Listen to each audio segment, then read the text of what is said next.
Good afternoon and welcome to Entrepreneur Pitfall 18. And this one is, what in the heck are you good for? I wasn't really sure how I wanted to record today. Normally I'm pretty upbeat, and today I am a little bit somber, but I decided that today's topic was absolutely perfect. So just based on some conversations that I had with a friend, I kind of wanted to remember her by talking about the thing that we talked about the most, and that is knowing what you're good for and knowing your purpose. So today's video is dedicated to LaShonda Brown. We will miss you, and you were loved. But this is the little piece of me that I get to give people back of you. So she and I talked a lot about, what we're meant to do and what we're purposed to do.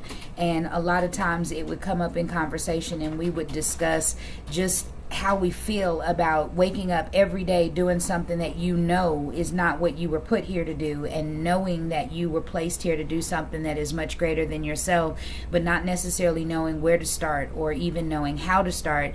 And then once you have gotten started, just navigating through what it looks like, what it feels like, because sometimes it's just so different, and a lot of times people don't necessarily understand it because you're not living according to your will. You're actually living according to what you believe God has put you here to do.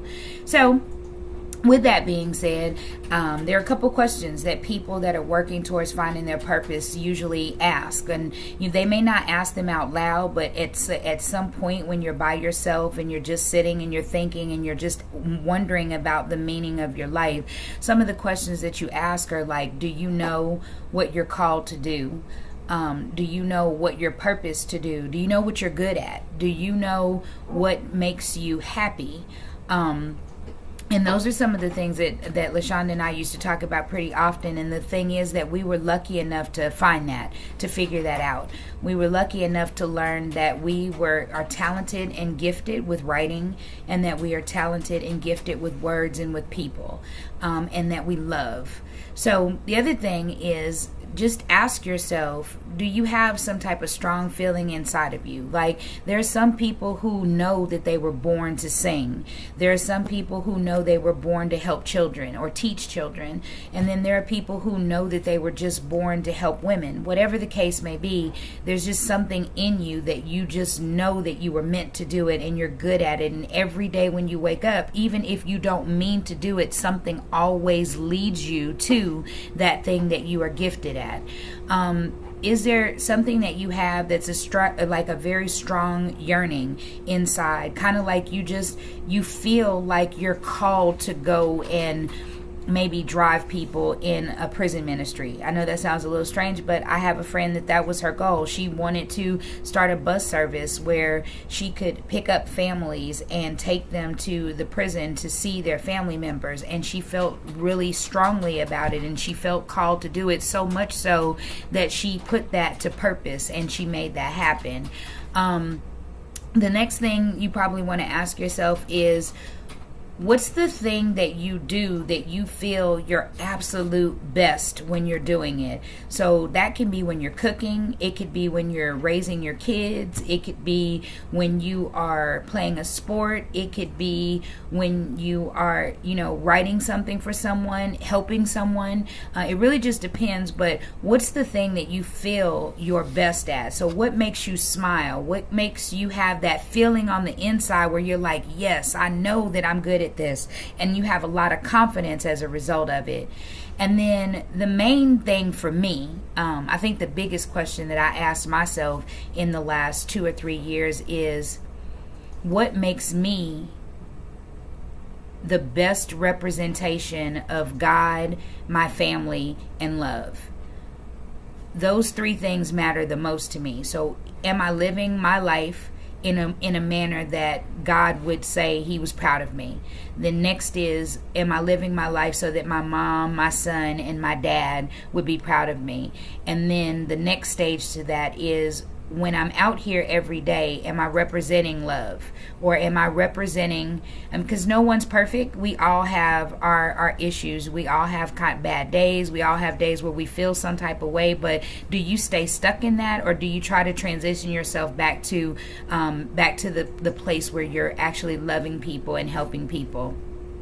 And if you can figure that out, so if you can figure out that thing that helps you best represent God, family, and love, or you can figure out the thing that makes you feel like you're at your best every day or every time that you do it, then you should take that and analyze it. See if it's something that can be feasible, meaning can you make money from it? Organize that, package it, brand it, and then market it, and then that is your business. It can be your business, it could be your side hustle, it could be your philanthropy, it could be your hobby, but you just have to make sure that you make it a part of your life. I think that we are all called to do something that is very important, and I think we're all put here to complete something. And I think that sometimes we spend so much time being wrapped up in other people and what other people want for us that we forget about what God wants for us and what we really want for ourselves. So to wrap it up, I think that one of the things about when you're figuring out what the heck you're good for, why it matters, is I think that as humans, we all want to leave a mark here.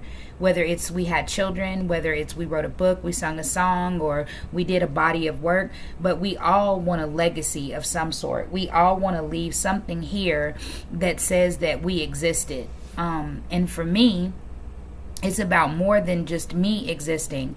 I want people to know that Melvin Hicks was here, that Glenda Hicks was here, that Taylor Hicks was here, that even further back, Legolas Lester was here, and that that's my family. And I want them to know that I was here and I existed and I did something great and I helped people. And then generationally, I want people to say, I want my grandkids to say, hey, my grandmom did this or she did that and she helped people and she lived her best life. And I think that in order for us to teach our kids and our grandkids to do that, we have to start with ourselves. We can't just say it to them. We have to wake up every day and we have to live it so that they can see it. They have to see us living in our purpose or trying or grinding it out or doing what we feel we're really called to do and the thing that makes us the most happy. Because the truth of the matter is money doesn't make everybody happy. It's a tool. But when you wake up every day doing the thing that you believe God called you to do, I believe that eventually the money will come. So I guess I just want to leave you guys with the note that it's important for us to know what we're called to do. It's important for us to love, and it's important for us to create. So if you're doing what you're called to do, if you are creating, and if you are loving, then people will know that you existed. And that is my pitfall for today. Till next time.